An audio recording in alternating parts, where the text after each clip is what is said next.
selalu berusaha menyimpan sesuatu yang bisa membawa manfaat, baik untuk dirinya, untuk anak cucunya, maupun untuk keluarganya, untuk masa kini dan masa depannya. Kadang simpanan itu berbentuk uang, kadang berupa tanah, lain saat berbentuk pabrik, dan lain sebagainya.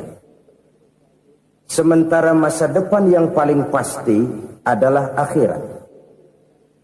Jika untuk masa depan dunia kita rela memeras keringat, membanting tulang, pergi pagi dan pulang petang, menyimpan uang, menyimpan tanah, menyimpan pabrik, pernahkah kita merenung jika satu saat kiamat datang, kita dibangkitkan dari kubur masing-masing, berdiri di padang mahsyar untuk mempertanggungjawabkan seluruh kegiatan hidup kita di dunia ini, lalu kita akan menuju ke alam akhirat. Sudahkah kita mempunyai simpanan untuk akhirat kita? Pada pertemuan kali ini saya ingin menyampaikan sebuah hadis di mana Rasulullah sallallahu alaihi wasallam bersabda, "Arba'un min kanzil jannah." Simpanan sorga ada 4 macam. Yang pertama, ikhfa'us sadaqah, menyembunyikan sedekah. Saudara-saudara kaum muslimin, sebagaimana yang kita maklum bahwa Allah Subhanahu wa taala melebihkan sebagian rezeki dari kita terhadap yang lain. Ada yang kaya, ada yang setengah kaya, ada yang miskin, ada yang setengah miskin, dan selanjutnya. Ada yang gajinya kecil tapi penghasilannya gede. Ada yang penghasilannya gede tapi nggak punya gaji. Ada juga yang memang gajinya gede dan penghasilannya gede. Kelebihan rezeki merupakan sunnatullah dan tidak harus membuat kita merasa lebih dari yang lain. Bahkan sebaliknya, kelebihan itu harus membuat kita ringan tangan untuk menolong mereka yang memang memerlukan pertolongan. Kalau saudara diberikan ilmu, maka pertanyaan akhirat cuma satu: ilmumu kau amalkan untuk apa? Kalau saudara diberikan umur yang panjang, pengadilan akhirat juga bertanya satu: umurmu kau habiskan di mana? Tapi kalau saudara diberikan harta, pengadilan akhirat akan bertanya 2: hartamu kau dapat dari mana? Kau belanjakan kemana? Dari mananya ditanya, dan kemananya juga ditanya. Oleh karena kita akan dimintakan pertanggungan jawab, maka amanah yang bernama harta ini harus kita gunakan dengan sebaik-baiknya. Ada penggunaan yang merupakan kewajiban, itu zakat namanya. Ada penggunaan yang sewaktu-waktu, itu infak namanya. Ada yang lebih sewaktu-waktu lagi, dan itu sedekah namanya. Zakat dia terikat oleh haul dan nisab, oleh putaran batas waktu dan ukuran dari harta itu sendiri. Sedangkan infak terikat oleh situasi dan kondisi perekonomian seseorang. Sedangkan sedekah tidak terikat dengan apapun. Dalam kondisi seperti apapun kita bisa melakukan sedekah dengan yang terkecil sekalipun. Sampai-sampai Rasulullah sallallahu alaihi wasallam mengajarkan, la tahqiranna minal ma'rufi syai'an walau an talqa akhaka biwajhin talik. Atau ada hadis, tabassumuka fi wajhi akhika laka shadaqah. Senyumanmu kepada temanmu adalah sedekah. Jadi untuk melakukan sedekah tidak harus dalam berbentuk uang. Dengan ilmu kita bisa sedekah, dengan tenaga kita bisa bersedekah, dengan pikiran kita bisa bersedekah, bahkan senyum kepada teman itu pun sedekah. Jadi kalau sedekah dengan uang memang belum punya uang, nyengir aja banyakin. Itu asal pada tempatnya, jangan lalu ketemu tiang listrik cengengesan. Tentu tidak pada tempatnya dan tidak wajar. Nah, sedekah yang paling dicintai Allah adalah sedekah yang disembunyikan. Artinya, jauh dari sifat riya. Kan kadang-kadang ada orang sedekah itu disebutkan namanya, apa tidak bagus? Kalau memang niatnya ikhlas, ya bagus-bagus saja. Untuk memberikan sugesti kepada yang lain. Di bulan bin bulan nyumbang sekian, diumumkan. Boleh kalau niatnya untuk memberikan rangsangan kepada yang lain supaya dia menyumbang lebih besar dari orang tadi.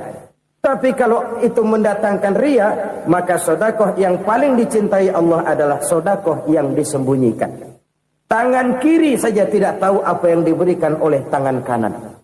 Sedekah yang dilakukan dengan ikhlas akan merupakan perbendaharaan surga, tersembunyi dari pandangan orang lain, tidak seorang pun tahu. Karena memang sikap yang baik adalah melupakan kebaikan dan mengingat kesalahan. Itu salah satu ciri orang bahagia. Orang yang selalu mengingat kesalahannya dan berusaha melupakan segala kebaikannya. Kalau dia akan ada kebaikan, dia tidak bisa ikut, dia merasa rugi karena dia merasa belum pernah berbuat baik. Tapi kalau akan melakukan kesalahan baru, dia ingat kesalahan yang sudah-sudah, sehingga terhalang baginya untuk melakukan satu kesalahan baru. Demikianlah saudara-saudara, bahwa Allah melebihkan rizki sebagian kita dari yang lain, agar terjadi tolong-menolong dalam kehidupan ini. Jadi kesenjangan yang nature, kesenjangan yang alami, itu sunnatullah. Ada yang kaya, ada yang miskin, ada yang kelas menengah. Nah, kenapa lalu sekarang kita berusaha mengentaskan kemiskinan? Oleh karena adanya kesenjangan struktural. Kalau yang kaya bisa semakin kaya, kenapa yang miskin tidak bisa naik jadi ikut sedikit kaya?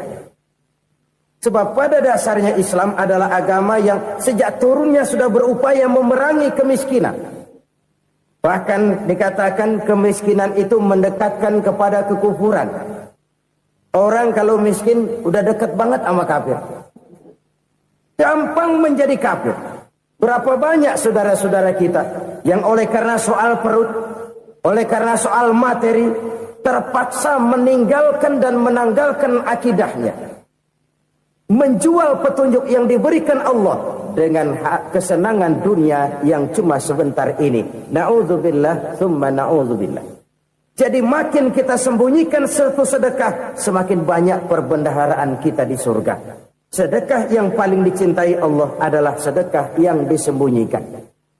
Malahan ada seorang sufi, dia punya kebiasaan kalau pergi sholat Jumat dia bawa uang, itu uang dia taruh di bawah tikar masjid.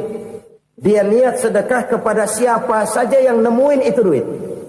Maksudnya apa? Supaya yang nemuin nggak tahu siapa yang punya duit. Demikian dia saking ingin menyembunyikan sedekahnya. Karena sifat riya itu bisa memakan amal kita sendiri. Riya itu termasuk menyebut-nyebut kebaikan kita. Orang yang suka nepuk dada, sedikit-sedikit ngitungnya kalau nggak gua. Tuh kalau nggak gua tuh yang belas itu kalau nggak gua. Iya kalau nggak lu kenapa emang? Orang yang suka menepuk jasad, tuh biasanya memang begitu saudara-saudara. Kalau perang lagi berkecamuk, orang nggak sempat ngaku jadi pahlawan. Tapi begitu perang selesai, yang kagak kenal bedil ngaku pahlawan, mas. Itu sesuatu yang biasa. Oleh karenanya, orang-orang yang ikhlas dalam bersedekah, disembunyikannya sedekah itu, Allah cinta betul. Malahan ada hadis memberikan jaminan, inna sedaqatal mar'il muslimi tazidu fil umri wa tadfa'u mitatas su'i. Sesungguhnya sedekahnya seorang mukmin tazidu fil umri, bisa menambah umur panjang. Wa tadfa'u mitatas su'i, dan menyelamatkan manusia dari mati secara su'ul khatimah. Jadi siapa yang kepengen panjang umur, banyaklah sedekah. Yang bosan hidup, pelit terus. Sedekah menambah panjang umur dan menyelamatkan manusia dari mati secara su'ul khatimah. Pak, katanya umur itu nggak bisa ditambah, nggak bisa dikurangin. Kapan? Kalau ajal sudah datang. Wa idza jaa ajaluhum la yastakhiruna sa'atan wa la yastakdimun. Kalau ajal datang tidak bisa dimajukan, tidak bisa dimundurkan. Itu kalau ajal sudah datang. Tidak bisa lagi umur ditambah dikurangi, sudah datang. Tapi kalau belum datang, itu kan haknya Allah. Mau ditambah, mau dikurangi, hak prerogatif Allah. Sebagai pencipta manusia, Allah maha kuasa dan maha mampu. Sedekah ini menambah panjang umur dan menyelamatkan manusia dari mati secara su'ul khatimah. Orang mati kan sama ya, kondisinya mati, nggak nafas. Tapi hakikat mati kan lain-lain. Ada yang mati itu husnul khatimah, baik akhirnya. Misalnya lagi ngaji mati, lagi sholat mati, lagi sedekah mati. Ini yang dinamakan dengan husnul khatimah, baik di akhirnya.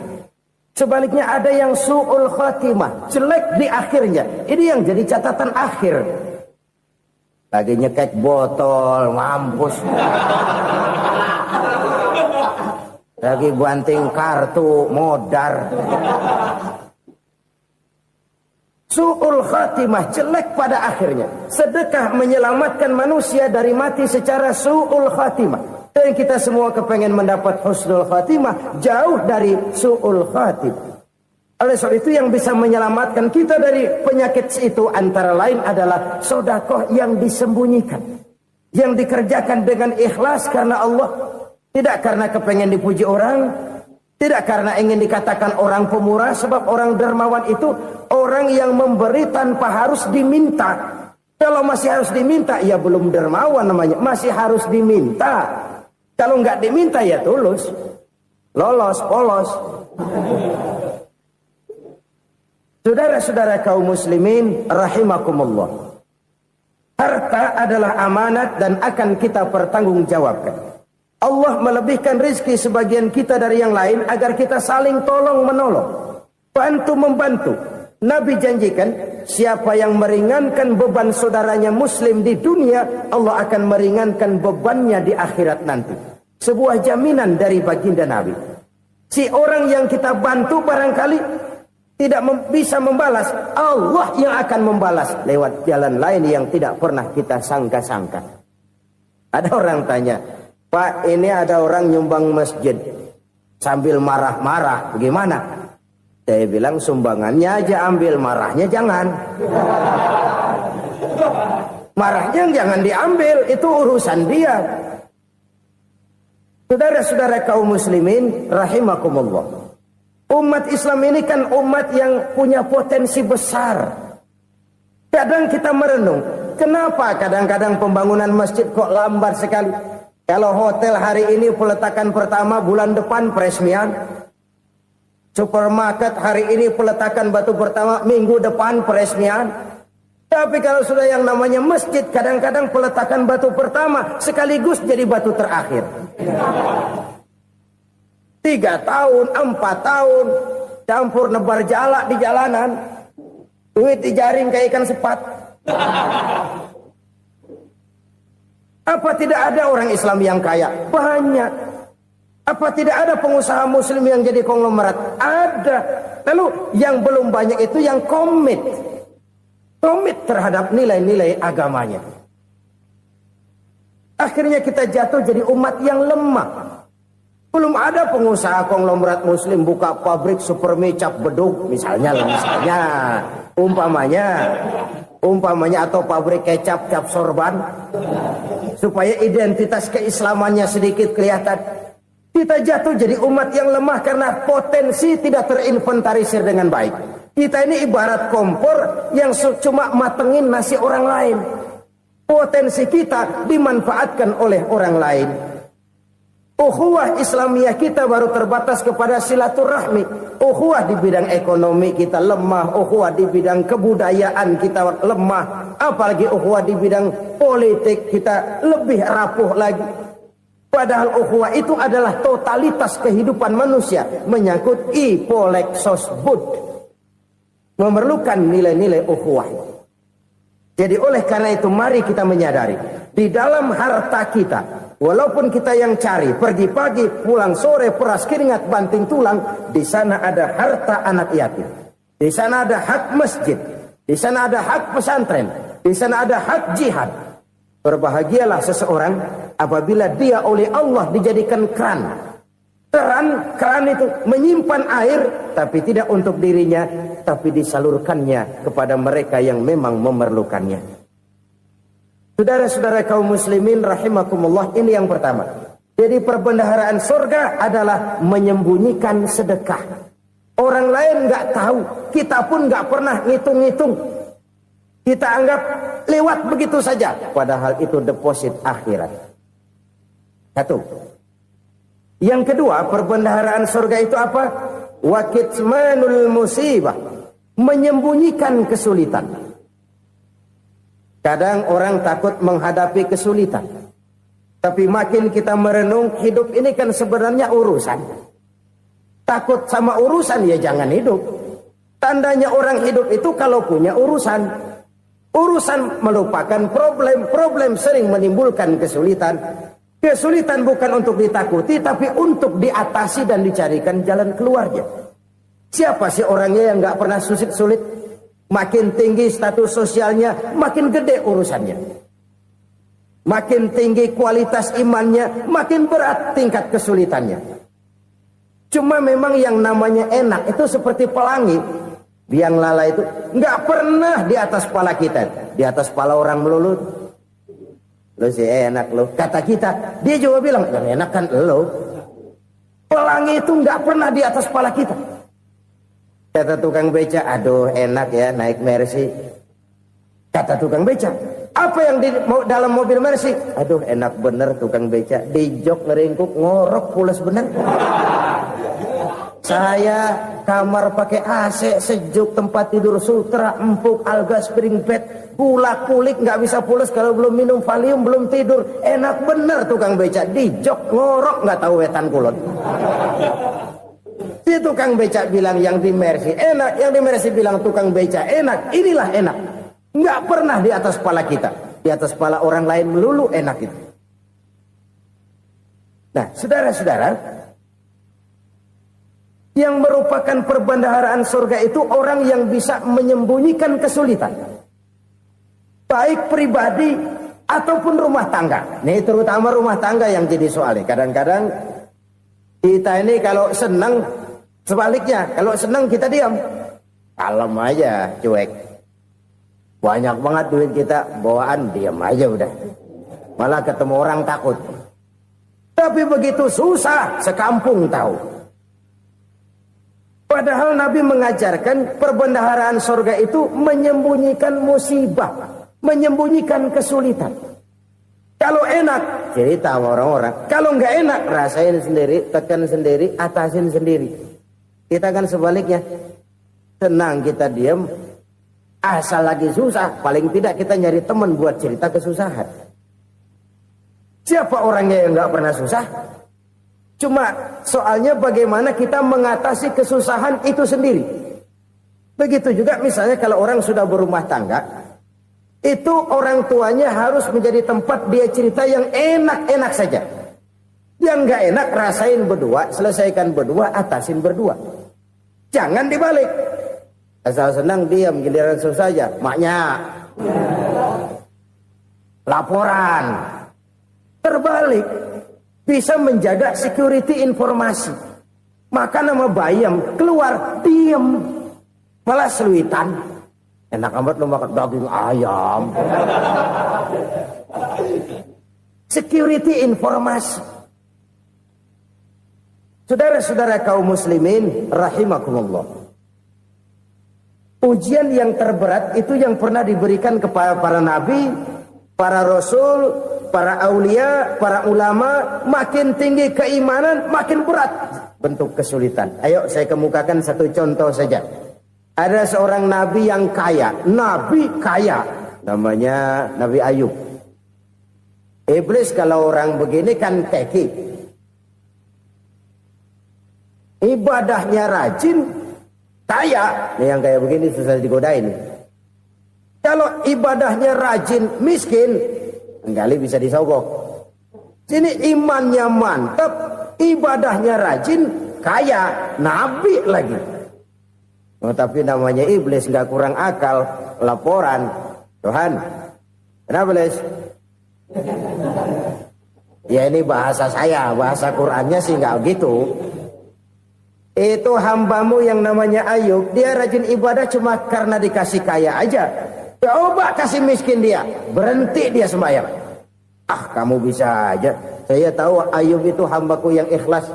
Saya buktiin Tuhan, silahkan. Dibuktiinlah, iblis turun ke alam ini. Yang mula-mula dia lakukan, dia rusak sawah ladang Nabi Ayub. Dia binasakan binatang ternak Nabi Ayub. Sehingga dalam waktu singkat, jatuhlah Nabi Ayub dari orang paling kaya jadi orang paling miskin. Beliau masih ibadah di mihrab dalam masjid. Datang iblis. Saudara Ayub, ya, lagi ngapain? Ibadah. Nyembah Allah, nyembah Allah. Oh, percuma. Kenapa? Tuhan yang ente sembah nih, dia udah bikin miskin ente. Sawah ladang ente hancur lebur, binatang ternak binasa. Sekarang ente jadi orang paling miskin. Ngapain nyembah Tuhan kayak begitu? Tekor. Udah berhenti dah ibadah, berhenti ibadah. Ini iblis sama Tuhan laporannya lain, yang dikerjakan kepada Nabi Ayub juga lain. Benar begitu iblis kata Nabi Ayub? Iya. Sawah ladang saya habis, buras. Binatang ternak saya binasa, binasa. Saya miskin, bangpak. Apa jawab Nabi Ayub? Bukan innalillahi, ini hebat. Alhamdulillahillazi a'tani wa akhza minni. Segala puji bagi Allah yang telah memberikan harta kepada saya dan sekarang mengambilnya lagi. Alhamdulillah. Allah yang ngasih, Allah yang ambil.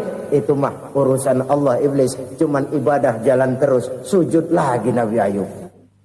Iblis seleher gondok banget. Dasar Nabi nggak mempan dia apa-apain.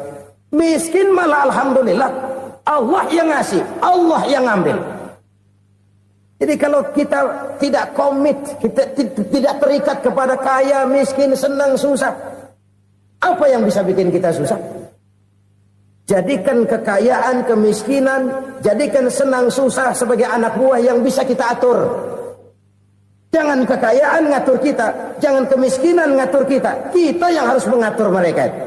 Senang, susah, kaya, miskin, bahagia, sengsara, jadikan itu anak buah yang bisa kita atur. Kalau sekarang kita kaya, lain saat boleh jadi kita miskin, semiskin-miskinnya. Allah yang ngasih, Allah yang ambil. Tenaga mana yang bisa menghalangi? Ibadah jalan terus. Iblis makin gondok. Dasar Nabi loh.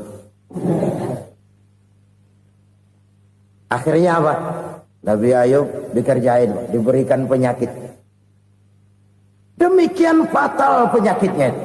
Bayangin, udah miskin sakit. Masya Allah. Miskin sakit.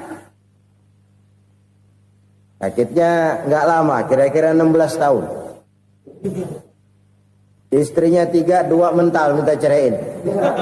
Ngerawatin laki bengek begini. Senang belum tentu, susah udah pasti nih. Cerai aja, cerai dah. Cerai. Tinggal satu Siti Rahmah yang setia menemani beliau. Sesetia-setianya hati perempuan. Satu saat Siti Rahmah bilang, Bang, iya, abang kan Nabi bang. Lalu, namanya Nabi kan doanya jarang meleset bang. Maksud kamu minta kenapa sih sama Tuhan biar abang sembuh baik dah bang? Siti Rahmah, iya. Saya sakit berapa tahun sih dah? 16 tahun bang. Sebelum ini saya sehat berapa tahun? Ya kira-kira 60 tahun bang. Nah coba ente banding-bandingin Rahmah. Saya dikasih sehat 60 tahun. Dikasih sakit 16 tahun. Sudah nggak sabar. Mau doa kepada Allah minta sembuh. Saya malu. Malu kepada Allah. Diuji dengan yang luar biasa seperti ini. Tidak mengganggu stabilitas kehambaannya. Dia tetap menghamba kepada Allah subhanahu wa ta'ala. Saudara-saudara kaum muslimin rahimakumullah. Kunci menghadapi kesulitan itu apa? Allah jelaskan dalam satu ayat, wa basyiris sabirin alladzina iza asabathum musibah qalu inna lillahi wa inna ilaihi raji'un. Gembirakan orang-orang yang sabar Siapa mereka itu? Yang apabila mendapat musibah mereka kembali kepada keyakinan dasar. Segalanya dari Allah dan segalanya akan kembali kepada Allah. Ini konsepsi dasar dari sikap muslim dalam menghadapi berbagai kesulitan. Segalanya dari Allah, segalanya akan kembali kepada Allah. Kalau ini sudah kondisi dasarnya, maka kita akan lapang menghadapi kenyataan bagaimanapun pahitnya. Apakah itu namanya miskin, apakah itu namanya sakit, bahkan maut sekalipun. Maut sekalipun. Segalanya dari Allah, segalanya akan kembali kepada Allah. Ini sikap hidup, bukan sekedar ucapan. Kita kadang-kadang menjadikannya sebagai ucapan. Mulutnya sehingga berhenti, innalillahi wa inna ilaihi rajiun, tapi nangisnya terus gerung-gerungan. Bukan itu, ini kesadaran moral. Kalau segalanya dari Allah, segalanya kembali kepada Allah, kan sebenarnya cuma nunggu giliran. Hari ini saya nyembayangin dia, entah hari apa saya disembayangin orang. Hari ini saya antar dia ke kubur, entah hari apa orang nganterin saya ke kubur. Hari ini saya tahlilkan dia, entah nanti kapan orang tahlilkan saya. Segalanya dari Allah, segalanya akan kembali juga kepada Allah. Oleh sebab itu saudara-saudara, kesulitan bukan untuk ditakuti. Kesulitan justru untuk diatasi, dicarikan jalan keluarnya. Dan tidak ada orang yang tidak pernah mendapat kesulitan. Tidak ada. Semakin tinggi status sosial, semakin tinggi kualitas keimanan, semakin besar juga tingkat kesulitan. Hanya saja bagaimana cara kita mengatasinya. Dan Al-Quran menyatakan, inna ma'al usri yusra. Di balik kesulitan itu pasti ada kemudahan. Roda itu berputar. Karena itu Rasulullah Sallallahu Alaihi Wasallam mengingatkan kepada kita, ta'arraf ilallahi firraha ya'rifka fisyiddah. Ingatlah kepada Allah di waktu kamu senang, supaya Allah ingat kepada kamu di waktu kamu susah. Kalau waktu senang kita ingat kepada Allah, kita susah, Allah tidak akan meninggalkan kita. Tapi kalau waktu senang kita jauh dari Allah, sujud tidak sempat, dengan masjid jauh, ketika senang kita lupakan Allah. Nanti begitu kita susah, Allah lupakan kita. Dan itu menyakitkan. Oleh karena itu orang-orang tua kita dulu bilang, kalau lagi sehat ingat-ingat lu bakal sakit nanti. Kalau lagi kaya ingat-ingat satu saat kita bakal jatuh miskin. Bahkan kalau lagi muda ingat-ingat kita bakal tua. Dan yang terpenting kalau lagi hidup ingat-ingat kita bakal mati. Saudara-saudara kaum muslimin rahimakumullah. Jadi yang kedua yang merupakan perbendaharaan surga, menyembunyikan musibah. Saudara-saudara kaum muslimin rahimakumullah. Hal ketiga yang merupakan perbendaharaan surga adalah wasilatur rahmi. Orang yang suka bersilaturahmi. Sebagaimana yang kita maklum bahwa manusia adalah makhluk yang disebut zon politika. Makhluk sosial yang tidak mungkin hidup sendiri-sendiri. Betapa dan siapapun kita memerlukan orang lain. Bodoh betul manusia kalau tinggal di tengah masyarakat tapi tidak mau bermasyarakat. Merasa hebat sendiri, pinter sendiri, gagah sendiri, kaya sendiri. Mungkin kalau mati juga ngubur sendiri. Jangankan kita di sini, di surga saja Nabi Adam waktu sendirian bengong melulu, ngondar mandir. Allah tegur dam sepi dam. Ya ini kalau bahasa saya. Iya Tuhan sepi ini nggak ada coret-corekan pisan ini.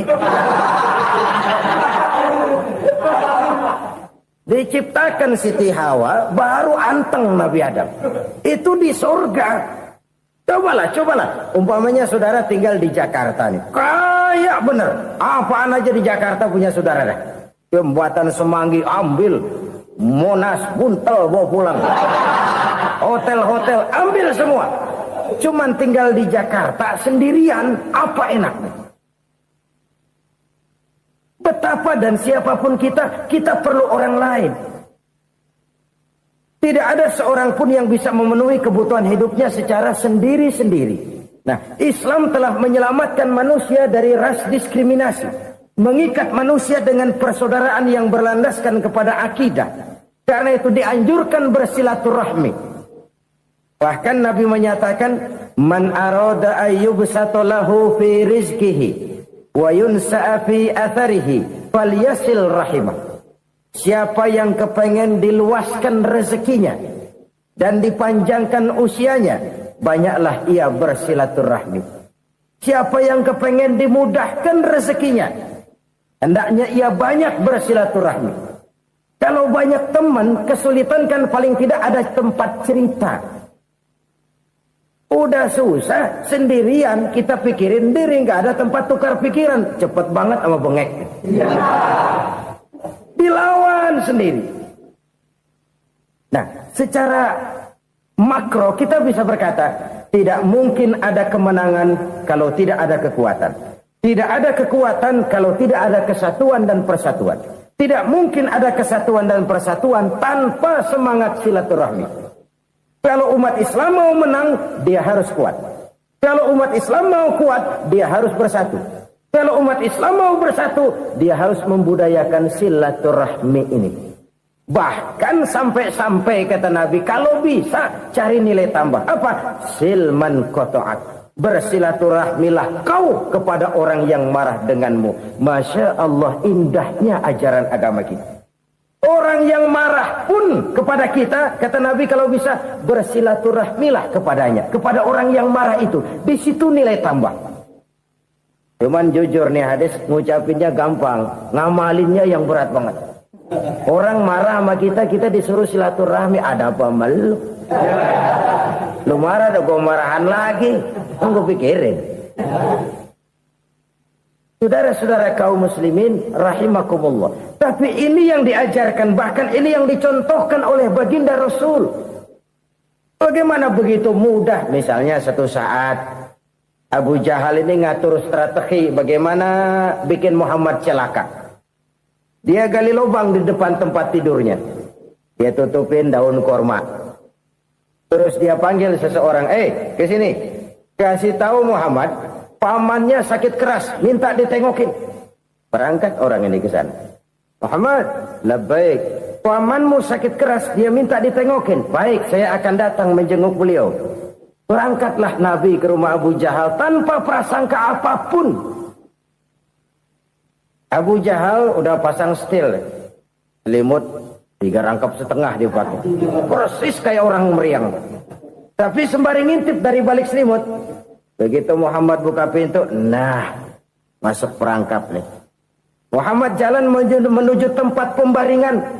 Makin lama makin dekat, makin lama makin dekat. Makin dekat ke lubang yang dipasang oleh Abu Jahal itu. Dalam hati Abu Jahal, terus dah jatuh, mampus dah lo ini. Mampus lo hari ini nih. Apa yang terjadi? Malaikat Jibril datang. Muhammad, pamanmu cuma pura-pura sakit.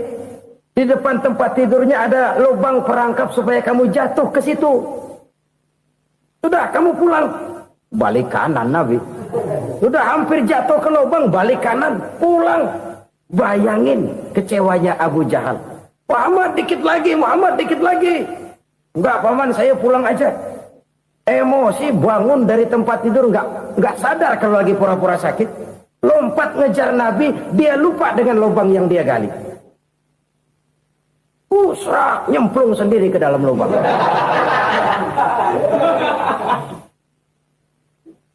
Nabi terus berlalu. Ini terjadi keanehan. Jatuh ke lubang yang dia gali itu sebenarnya nggak terlalu dalam ya, antara 3-4 meteran lah. Tolong saya jatuh ke lubang ini. Datanglah pelayan-pelayannya itu. Angkat saya dari sini. Oh, yang ngulurin tambang. Satu gulung, belum juga nyampe itu tambang. Kurang, beli lagi ke warung. Sambung, ulur lagi, nggak juga bisa sampai. Wah, ini kerjaan Muhammad ini. Tolong, siapa salah seorang kamu ke rumah Muhammad, kasih tahu encangnya kecebur. Minta ditolongin. Sampaikan kepada Rasul. Kenapa? Pamanmu jatuh ke lubang, Muhammad minta tolong diangkatin. Tambang udah nyambung-nyambung nggak nyampe juga. Ya, nanti saya datang, saya tolong. Coba. Nyata-nyata orang berniat jahat mau mencelakakan dia. Datang dia menolong. Ini yang disebut air tuba dibalas air susu ya ini. Bukan sebaliknya. Air tuba dibalas air susu. Paman, kecebur ya? Iya Muhammad, tolong ini. Pegang tangan saya. Nabi ulurkan tangannya. Nyampe. Dipegang oleh Abu Jahal. Diangkat ke atas. Sampai atas. Apa kata Abu Jahal? Sihirmu memang hebat Muhammad. Udah ditolongin dikata sihir. Yang enak kita kemplang kan itu orang begitu. Urusan apa? Tapi inilah akhlak. Kalau bisa kamu bersilaturahmilah dengan orang yang marah kepadamu sekalipun. Orang marah kita tetap baik. Kalau kita berbuat baik sama orang yang memang baik, rasanya sih biasa-biasa aja. Orang baik kita baik lagi, ya draw aja, belum ada nilai tambah di situ. Baru ada nilai tambah kalau kita bisa berbuat baik kepada orang yang nyakitin kita. Itu namanya kita setingkat di atas dia. Dia sakitin kita, kita berbuat baik sama dia. Dia pelit sama kita, kita baik sama dia. Dia marahin kita, kita deketin dia. Di situ kita punya nilai tambah. Jadi siapa yang ingin diluaskan rezekinya kata Nabi dan dipanjangkan umurnya, hendaklah ia banyak-banyak bersilaturahmi. Sederhana sebenarnya silaturahmi, tapi silaturahmi membangkitkan semangat kesatuan dan persatuan. Kesatuan dan persatuan melahirkan kekuatan. Dalam matematika 1 ditambah 1 pasti 2. Tapi di tengah masyarakat 1 orang takut ditambah 1 orang takut, hasilnya jadi 2 orang setengah berani. Kenapa setengah berani? Karena udah berdua. Tadi pan takut sendirian. Kalau dia kumpul turu-turu takutlah jadi berani. Kita yang lemah, kita yang tidak berdaya, kita yang miskin, kalau mau kompak bersatu, apa yang nggak bisa kita kerjain? Apalagi tinggal di kota besar, pilihan cuma 2. Bertahan atau minggir. Bertahan atau minggir. Untuk bisa bertahan harus mampu bersaing. Untuk mampu bersaing harus punya keahlian. Keahlian harus ditunjang dengan pendidikan. Ditambah oleh kekompakan sebagai umat. Udah miskin mencar mulu, orang injek kita. Orang nggak pandang urusan apa yang malu. Oleh karena itu silaturahmi pada hakikatnya merupakan roh dari ukhuwah yang diajarkan oleh agama kita. Bagaimana Islam menyelamatkan masyarakat manusia dari ras diskriminasi, mengikat manusia, dan tidak ada persaudaraan yang lebih indah selain persaudaraan yang diikat dengan nilai-nilai akidah. Sepanjang orang di jalan Allah, itulah saudara kita. Keluar dia dari jalan Allah, selesailah persaudaraan sampai di situ. Karena itu, kalau ingin menyimpan sesuatu di surga, banyaklah bersilaturahmi. Datang ke rumah ini, datang ke rumah itu, dan lain sebagainya.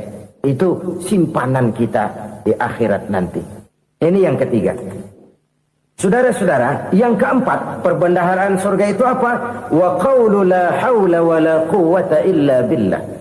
Ucapan la hawla wa la quwwata illa billah. Ibadah kan ada yang berat, modalnya besar. Bangun masjid berat, modalnya besar. Bangun rumah sakit berat, modalnya besar. Ada ibadah yang berat, tapi modalnya ringan. Misalnya puasa. Puasa itu berat, mengendalikan nafsu. Kalau sekedar nggak makan nggak minum sih enteng, mengendalikan nafsu. Itu jihad terbesar. Tapi kan modalnya ringan, cuma niat saja. Ini ibadah berat, modalnya ringan. Ada ibadah yang ringan, modalnya juga enteng. Seperti termasuk ucapan la haula wa la quwwata illa billah. Tanpa sadar, la haula wa la quwwata illa billah. Nyelengin tuh di surga. Nyelengin, kita nggak terasa. Nyelengin simpenan akhirat. La haula wa la quwwata illa billah. Nyimpan lagi. Kaget, la haula wa la quwwata illa billah, nyimpan lagi, banyak simpanan. Walaupun sebenarnya yang dimaksud di sini adalah kesadaran batin bahwa tidak ada daya dan kekuatan kecuali Allah. Itu intinya. Kita memulai pekerjaan disunahkan baca bismillah, kan begitu. Apa itu? Kesadaran moral, Bahwa ini saya bisa kerjakan. Saya kerjakan ini dengan menyebut nama Allah. Kenapa? Kalau Allah tidak memberikan daya dan kekuatan, mana mampu saya kerjakan ini. Maka saya kerjakan ini dengan menyebut nama Allah. Bismillah. Kesadaran moral. Manusia hanya wajib berusaha, tapi nggak pernah wajib berhasil. Banyak hal-hal yang kalau kita renungkan secara rasio, nggak mungkin. Tapi jadi kenyataan. La haula wa la quwata illa billah. Tidak ada daya dan kekuatan kecuali bagi Allah semata-mata. Kesadaran moral akan kelemahan dan keterbatasan makhluk bernama manusia. Kadang kita kagum dengan otak, tapi kita sering lupa sama yang bikin otak. Padahal bagaimanapun hebatnya otak, yang bikin otak pasti lebih hebat dari otak. Nggak percaya, silahkan otak-otakan. Inilah kecenderungan. Kita kagum dengan pesawat-pesawat mutakhir, bukan main besi gede banget terbang itu. Alangkah hebatnya. Lalu apa yang bikin otak tidak lebih hebat dari itu semua? Kita puji laut. Apa yang bikin laut tidak lebih hebat dari laut itu? La haula wa la quwata illa billah. Tidak ada daya dan kekuatan kecuali Allah. Apa yang bisa kita lakukan kalau tidak karena daya dan kemampuan yang diberikan oleh Allah kepada kita? Lahirlah sikap tawadu, rendah hati, tidak melonjak menjadi angkuh dan sombong, sadar akan kelemahan dan keterbatasan diri. Sebagai makhluk yang diciptakan oleh Allah Subhanahu wa taala. Jadi satu sisi ini ucapan yang berpahala, la haula, jadi wiridan. Pada sisi lain ini kesadaran moral, sikap mental, kesadaran batin, bahwa yang punya daya dan kekuatan itu cuma Allah. Kita nggak pantas untuk sombong, sebab sombong itu pakaiannya Allah. Kita nggak sedang pakai pakaian Allah, kegedean. Dan makin kita renungi, makin terbentur. Apa sih yang bisa kita sombongin? Kita mau sombong apa?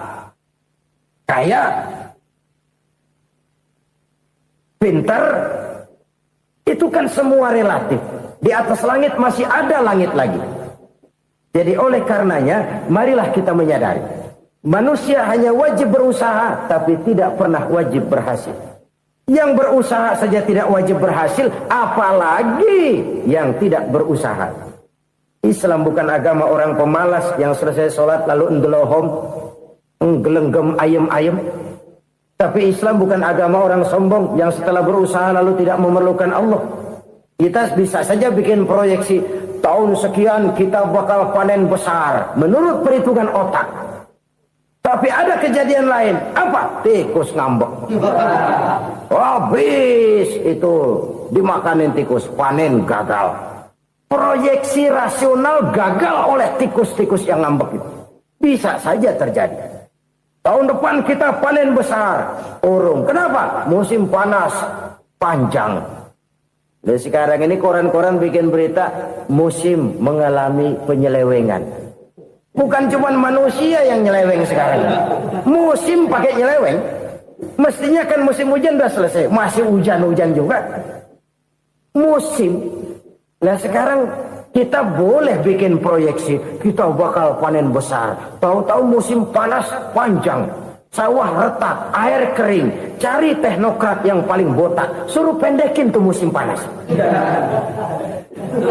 La haula wa la quwata illa billah.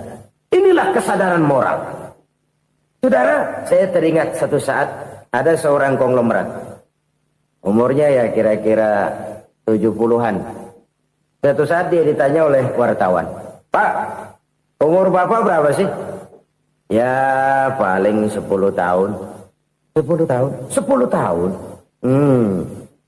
Anak Bapak berapa orang? Satu saja? Satu. Harta Bapak berapa?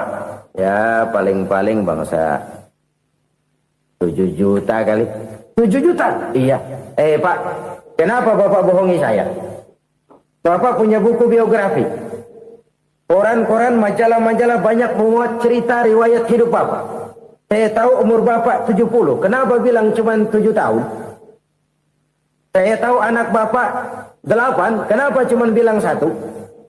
Saya tahu harta bapak miliaran, mungkin triliunan, pabrik di mana-mana, bank di mana-mana. Kenapa bilang uang bapak cuma 7 juta? Nah, kata si konglomerat tadi, kamu benar nak, kamu benar. Umur saya kalau jumlahnya memang 70 nak. Cuman ingat-ingat saya, baru 7 tahun terakhir ini saya sujud. Baru 7 tahun terakhir ini saya berusaha dekat dengan Allah. Saya laksanakan perintahnya, saya jauhi larangannya. 7 tahun inilah rasanya yang ada nilainya di hadapan Allah. Yang 63 tahun matong, kelabu, kelem umur gue. Habis untuk maksiat, untuk munkarat. Maka ketika ditanya tadi, umur saya 7 tahun itu. Oh begitu Pak. Oh iya. Lalu anak Pak. Anak bapak kan 8. Kenapa bilang cuma 1? Nah, kalau jumlah hitungannya memang anak saya 8. Tapi dari 8 orang ini rasanya cuma 1 nih. Yang bakal jadi buah hati, belahan jantung. Pelanjut cerita, penerus sejarah. Bakal jadi anak soleh yang akan mendoakan saya. Cuma 1 rasanya anak saya ini yang bakal jadi buah hati saya. Besar-besaran saya. Yang akan mendoakan di kubur saya. Yang akan mendoakan di akhirat saya. Yang 7 orang mana? Masya Allah, yang 1 tenggeng. Yang 1 nyekek botol mulu. Yang 1 nggak karu-karuan. Makanya saya bilang 1 anak saya yang akan bisa mendoakan saya. Oh begitu Pak. Iya. Nah harta Pak. Harta Bapak kan triliunan. Pabrik Bapak di mana-mana. Uang Bapak hampir di tiap bank-bank besar. Kenapa bilang cuma 7 juta? Betul kau nak. Harta saya kalau jumlahnya memang miliaran, triliunan mungkin.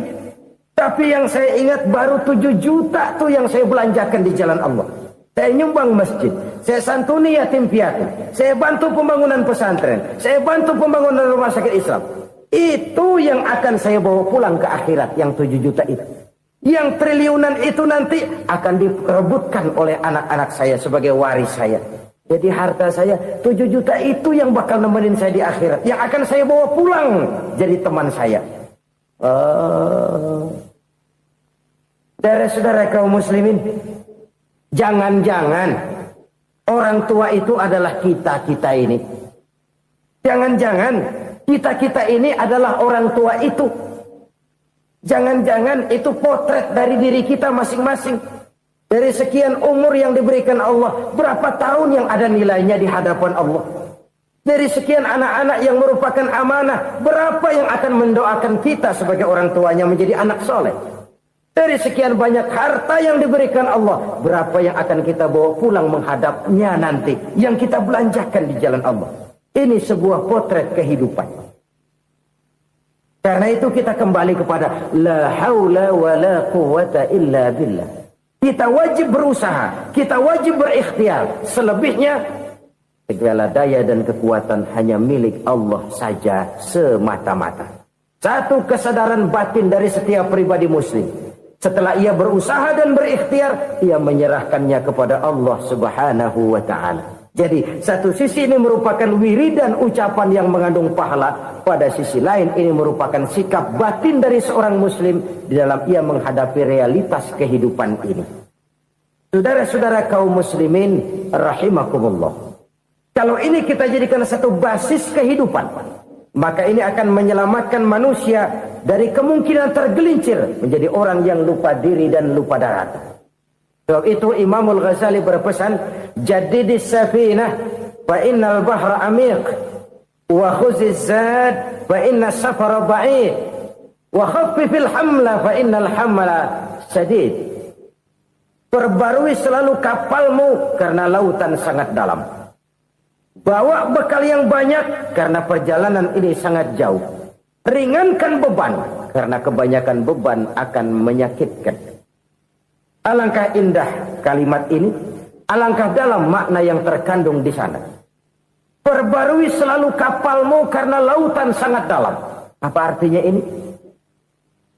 Jaga mentalmu baik-baik. Pelihara imanmu baik-baik karena hidup penuh cobaan seperti lautan. Kita kalau berlayar di lautan kan kadang-kadang tenang, angin bertiup sepoi-sepoi basah. Jika malam datang, bintang gemintang bertabur menghias cakrawala. Rembulan memantulkan sinarnya dengan indah. Dalam keadaan begitu berlayar enak. Tapi lain saat ombak menggunung, halilintar menyambar, angin topan bertiup. Berapa banyak sudah saudara-saudara kita yang tenggelam di lautan dunia tanpa sadar bahwa dia belum sampai kepada pantai yang akan dituju. Berapa banyak sudah saudara-saudara kita yang tenggelam di lautan dunia ini tanpa sempat bangkit lagi. Dia menyangka sudah sampai kepada tujuannya. Hati-hati kapal jangan sampai bocor karena lautan sangat dalam. Iman ini jaga baik-baik karena hidup penuh dengan ujian. Wa khuzizat fa inna safara ba'id. Bawa bekal yang banyak karena perjalanan sangat jauh. Saudara mau ke Bandung, bawa duit. Saudara mau ke Surabaya, banyakkan lagi duitnya. Saudara mau ke Mekah, gepokan, iketan tuh duit nggak lembaran lagi. Makin jauh perjalanan, makin banyak bekal yang harus kita bawa. Kalau saudara dari Jakarta mau ke Surabaya, kagak bawa duit berangkat juga, itu sih bukan berani namanya, nekat. Sampai Surabaya belum tentu, sengsara di jalan udah pasti. Kenapa? Nggak bawa bekal berangkat. Sama juga kita nih, misalnya belum sempat sembahyang, mati. Waduh, berani banget orang. Belum punya bekal, mati. Sengsara di jalan. Atau bekal tidak cukup. Dari Jakarta saudara mau ke Surabaya, bawa duit 500 perak. Paling jauh Cikampek nyampenya itu. Paling jauh itu. Antara jauhnya perjalanan dengan bekal yang saudara bawa tidak seimbang. Hidup ini perjalanan panjang. A walking tour. Dimulai dari alam arwah. Sebelum jasad diciptakan, roh diciptakan lebih dulu. Dari situ pindah ke alam rahim. Dari alam rahim pindah ke alam dunia. Dari alam dunia pindah ke alam barzah. Baru menuju akhirat. Satu perjalanan panjang. Kalau bekal tidak bawa, sengsara di jalan. Bawa bekal yang banyak karena perjalanan ini sangat jauh. Wa khaffifil hamla, ringankan beban karena beban itu cuma akan menyulitkan. Kalau bekal itu sih keperluan, tapi beban nggak kita perluin, cuma ngeberat-beratin. Apa ini beban? Dosa, kecurangan, kebatilan, kezoliman, ketidakadilan, kesewenang-wenangan. Itu akan jadi beban kita di akhirat. Alangkah celakanya, perjalanan panjang, bekal tidak bawa, beban kelewat banyak, alamat sengsara di jalan. Pahala tidak ada, dosa berlipat ganda. Na'udzubillah, summa na'udzubillah. Kalau kita rangkum nasihat Al-Ghazali dengan kisah si konglomerat tadi, kita akan mengambil kesimpulan. Pertama, bekal terbaik dalam menghadapi gejolak kehidupan ini tidak lain adalah iman. Yang kedua, pahala dan dosa. Dua hal kontroversial. Pahala adalah bekal, dosa adalah beban. Tapi kita sekarang kan tidak begitu terangsang kepada yang abstrak. Orang berlomba mencari yang konkret-konkret saja. Yang real. Kalau memang dosa, benjol dong. Kira-kira begitu. Kira-kira begitu. Persis orang Yahudi dulu. Orang Yahudi itu kan pernah minta kepada Nabi Musa. Ya Musa, lan nu'mina laka hatta narallaha jahrah. Musa, kami nggak bakal mau beriman kepada Allah kalau belum kami lihat Allah ada nongkrong di depan kami. Kalau memang Tuhan ada, taruh dong di depan kami. Mau yang konkret-konkret saja. Kalau memang dosa, benjol dong. Kalau memang pahala, berasa dong. Orang terangsang kepada yang real, yang konkret-konkret saja. Karena itu, untuk mengejar dosa, orang mau bayar. Tapi untuk mengejar pahala, walaupun tidak bayar, orang segan. Ini yang dikatakan oleh Nabi, kamu mengharapkan ke surga, tapi kamu berat melaksanakan sesuatu yang bisa membawa kamu ke surga.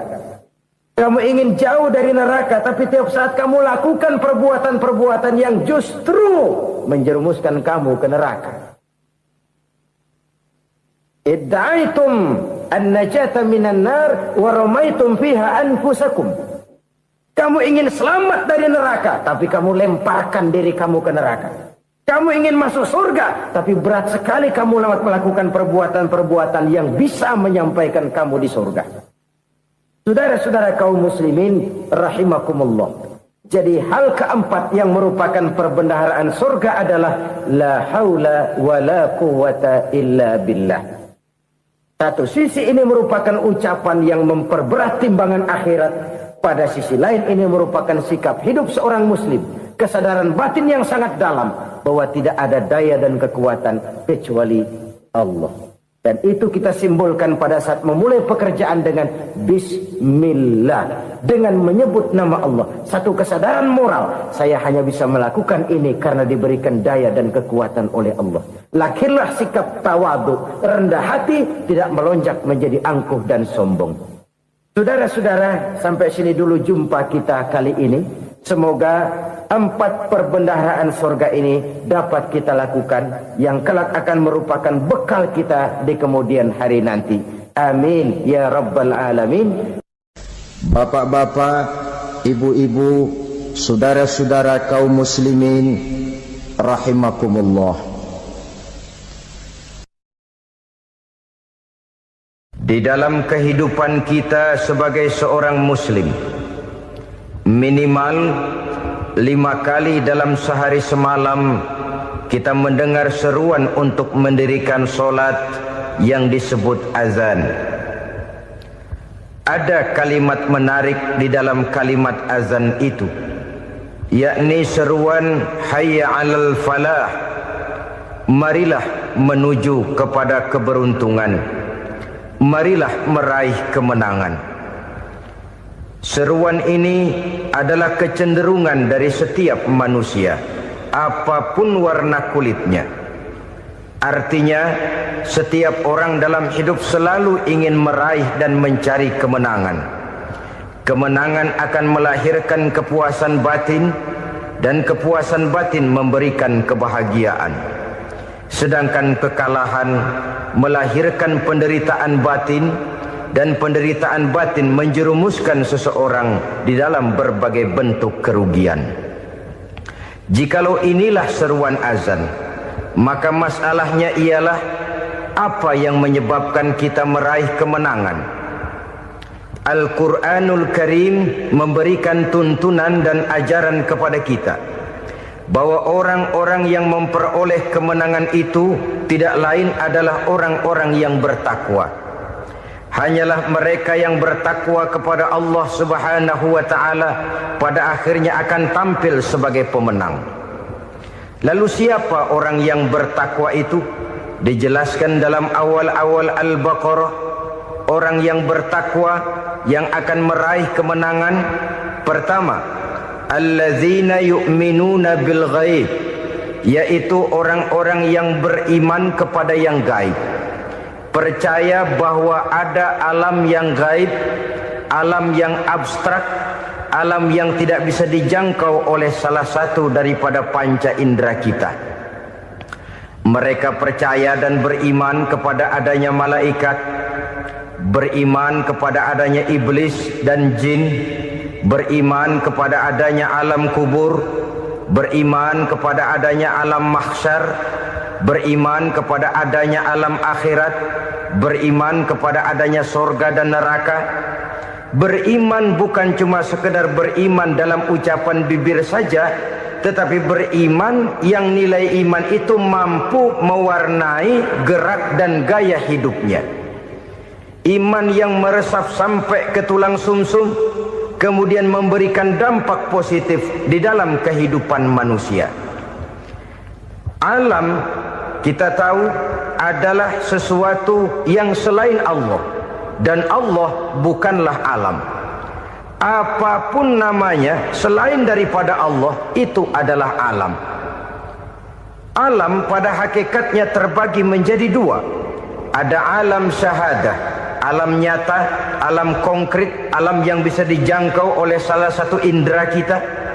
Kemudian ada alam ghaib, alam yang tidak bisa dijangkau oleh panca indera kita, alam metafisika, alam abstrak, alam yang wajib kita imani keberadaannya.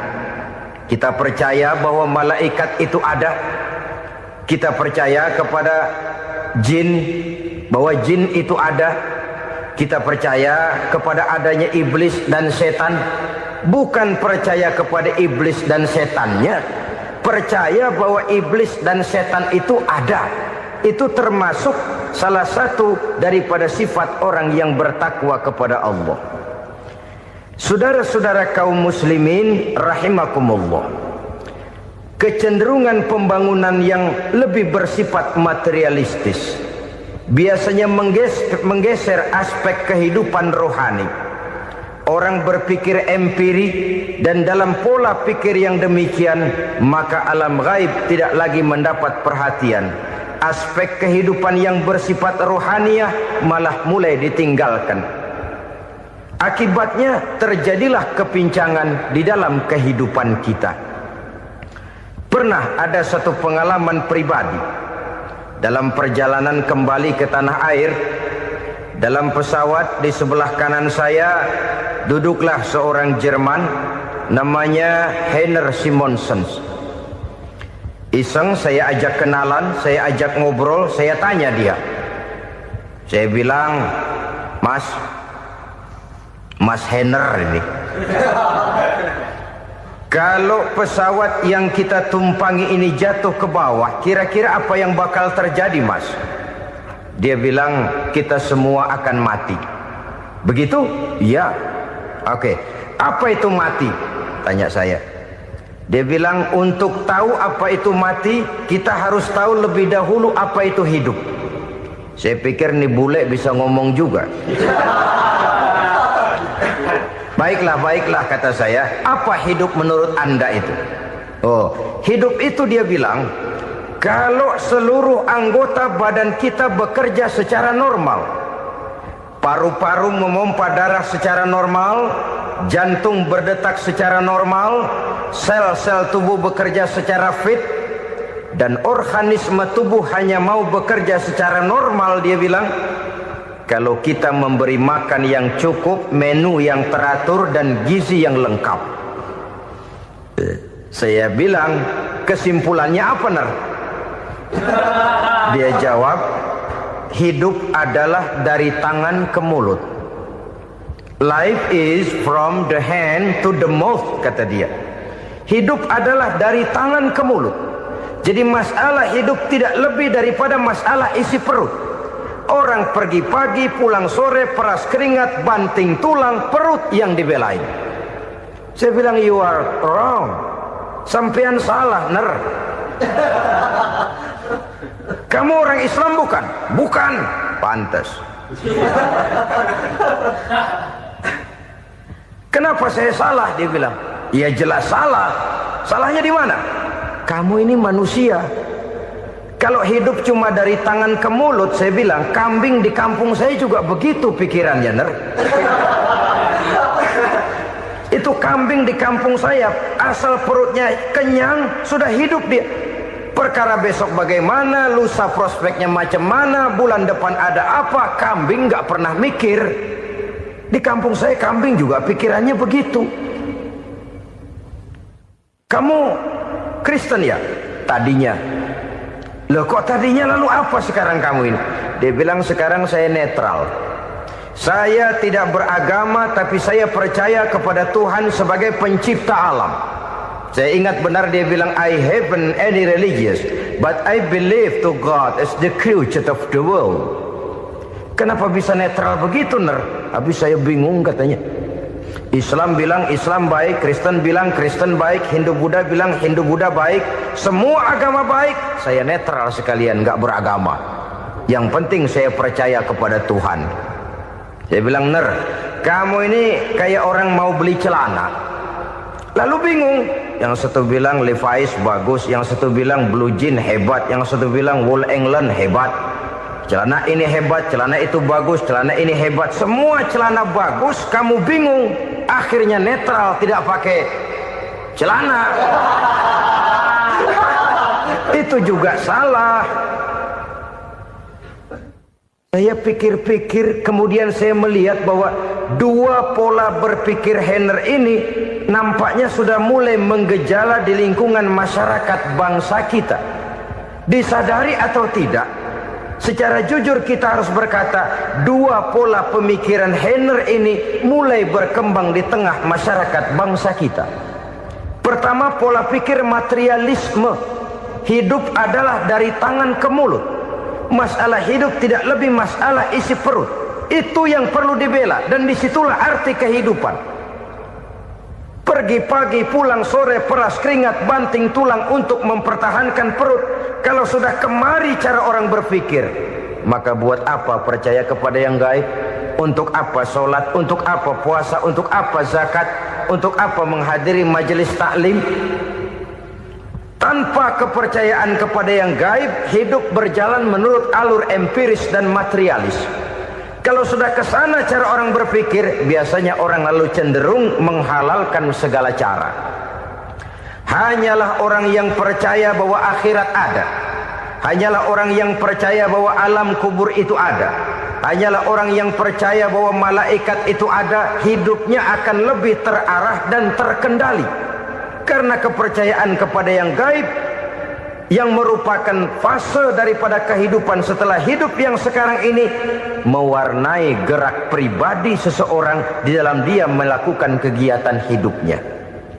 Pola berpikir materialisme, disadari atau tidak, mulai menggejala di lingkungan masyarakat bangsa kita. Hidup tidak lebih dari urusan tangan ke mulut, mulut ke tangan, tangan ke mulut. Asal perut sudah kenyang, hiduplah sudah. Perkara bagaimana prospek hari yang akan datang, bagaimana akhirat, tidak jadi persoalan. Ini yang oleh Nabi diperingatkan, ad-dunya sijnul mu'min wa jannatul kafir. Dunia adalah penjara bagi orang beriman dan surga bagi orang kafir. Dulu di zaman Belanda hadis ini pernah disalah tafsirkan, disalah artikan, digunakan sebagai senjata untuk mengkebiri dan membuat impoten umat Islam. Sudahlah umat Islam gak usah macam-macam, kata Belanda. Dunia ini kan penjara buat orang Islam, surga buat orang kafir. Di penjara jangan bertingkah.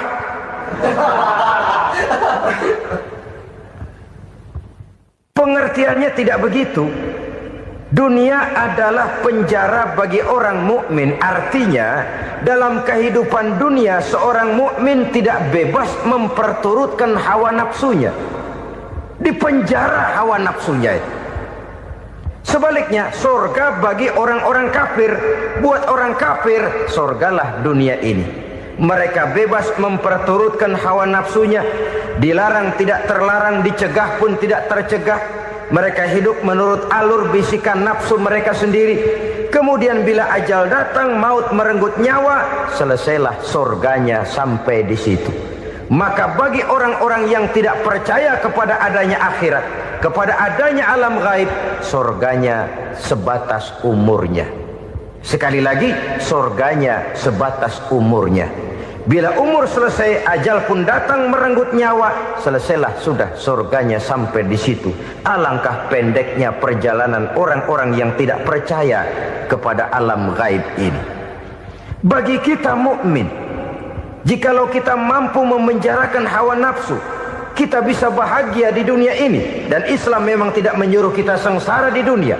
Raih dunia, kejar dunia, gapai dunia sebagai alat untuk mencapai kebahagiaan di akhirat nanti.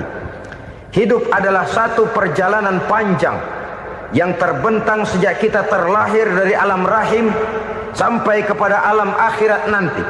Andai kata kita gagal meraih kebahagiaan di dunia, toh kita masih punya akhirat. Tapi jangan jadi dalil yang melemahkan semangat. Biarin dah kita di dunia kebelangsak, yang penting akhirat. Akhirnya dunia benar-benar kebelangsak. Bagaimana dunia ini bisa kita raih, dan bagaimana meraih dunia untuk menunjang kepentingan akhirat nanti. Yang kedua dari pikiran Henner yang saya lihat menggejala di lingkungan masyarakat bangsa kita, timbulnya manusia-manusia netral. Seolah-olah Tuhan yes, agama no. Sama Tuhan percaya, agama ogah. Tuhan ngangguk, giliran agama godeng.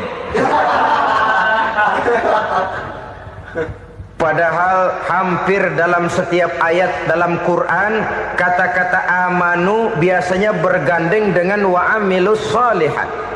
Iman dan amal soleh. Ini sebagai isyarat Tuhan dan agama jangan pernah dipisah-pisah. Apabila kita bertuhan, maka kita harus beragama. Apabila kita beragama, maka agama itu harus bersumberkan dari Tuhan yang kita imani itu. Tidak mungkin kita pisah, Tuhan yes, agama no. Sama Tuhan percaya tapi agama bikin sendiri. Sembayangnya cukup bengong 2 jam madep ngulon.